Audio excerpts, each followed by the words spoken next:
You never seem to like zoology. Why? In Discipline and Punish, you describe the attempt to differentiate between certain type of criminals as a kind of parody in which a whole zoology of social subspecies emerges. And in The History of Madness, you speak rather critically about the attempt to establish a positivist zoology of mental diseases. Well, if you understand zoology as the scientific study of animals, uh, it is indeed difficult to describe completely different things on this basis.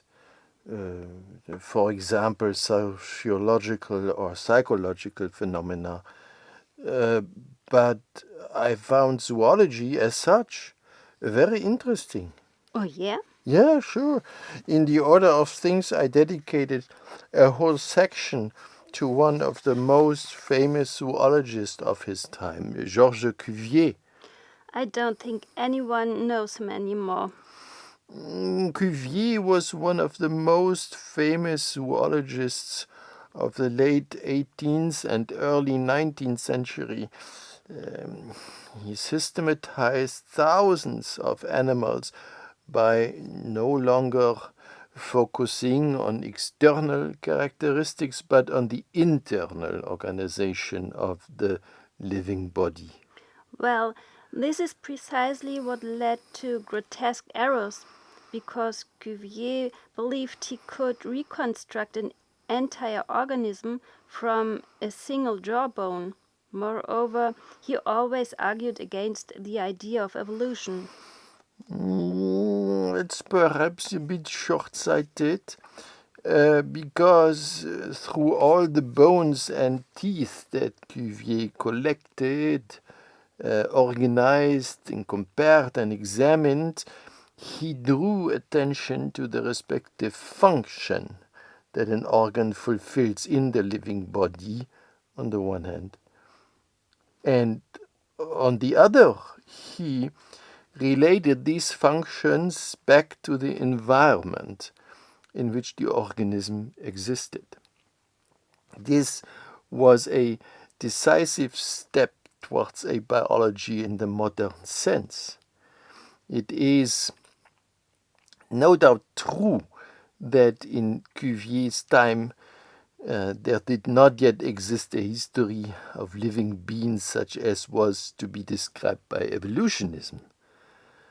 But from the outset, the living being is conceived of in terms of the conditions that enable it to have a history.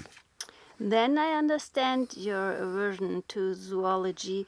It's not about Cuvier or similar naturalists, but about a kind of distorted image of zoology, a static way of thinking in terms of fixed species that can supposedly be recognized simply by looking at individual organisms or individual bodies.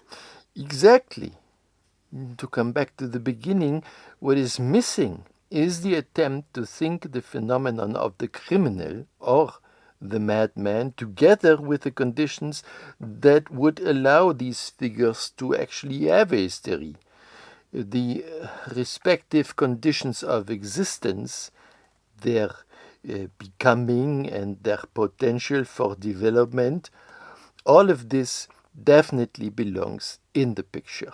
In this respect, your work would not be anti-humanist, as often been suggested, but a kind of anti-zoology. Well, perhaps.